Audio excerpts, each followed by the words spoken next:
Tentu teman-teman sudah kerap mendengar istilah introvert dan extrovert. Tapi apa sih perbedaan antara dua istilah yang sering digunakan untuk menggambarkan karakter atau kepribadian itu? Kali ini kita akan membahas 9 fakta menarik tentang introvert dan extrovert menurut beberapa kajian psikologi kepribadian. Tapi sebelum lanjut, pastikan teman-teman sudah subscribe dan klik loncengnya untuk terus dapat update video baru. Yang pertama, the real me.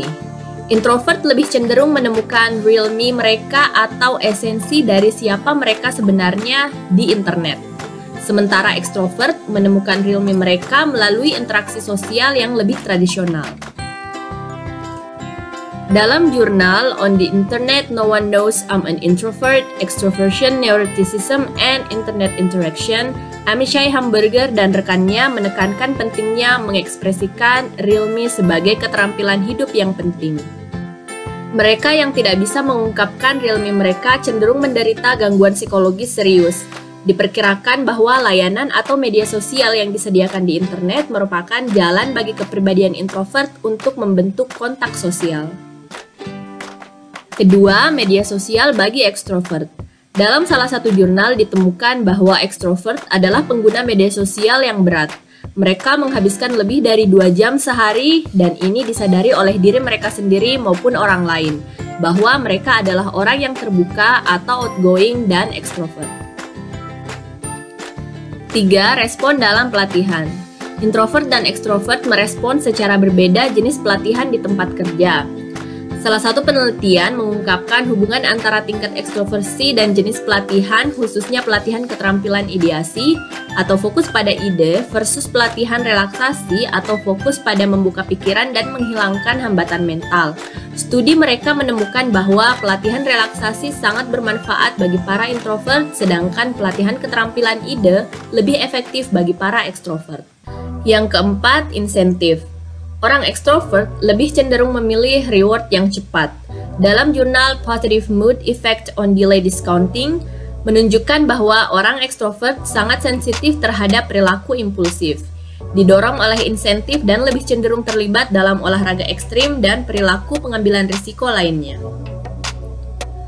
Yang kelima, rekreasi. Introvert dan ekstrovert cenderung menyukai aktivitas waktu luang yang berbeda. Dinner, Larson, dan Emmons tahun 1984 mengemukakan bahwa ekstrovert lebih cenderung untuk berpartisipasi dalam kegiatan rekreasi sosial. Sebaliknya, introvert lebih cenderung untuk berpartisipasi dalam kegiatan rekreasi solo.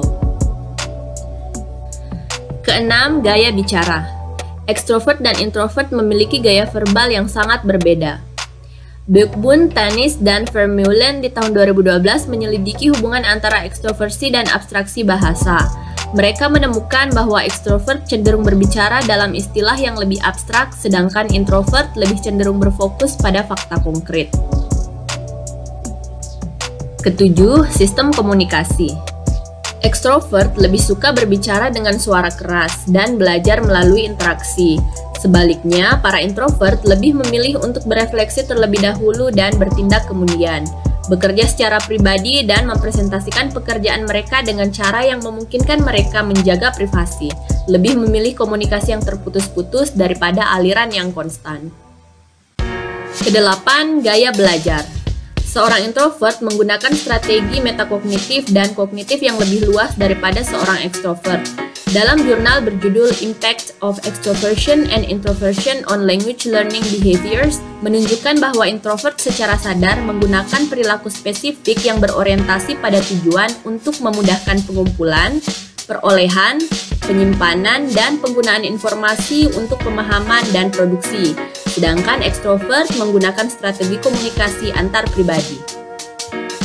Kesembilan, dorongan bekerja. Ekstrovert menunjukkan kinerja yang unggul dalam tugas belajar ketika dihargai atau menerima imbalan. Dalam salah satu jurnal berjudul Individual Differences in Reaction to Reinforcing Stimuli Are Neither Black Nor White, To What Extent Are They Gray, ditemukan bahwa responsivitas dopamin mendorong sensitivitas terhadap penghargaan pada ekstrovert, sementara introvert menunjukkan sensitivitas yang lebih besar terhadap hukuman.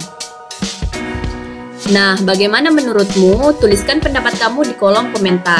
Terima kasih telah menyaksikan. Ingat subscribe, like, dan share. Sampai jumpa.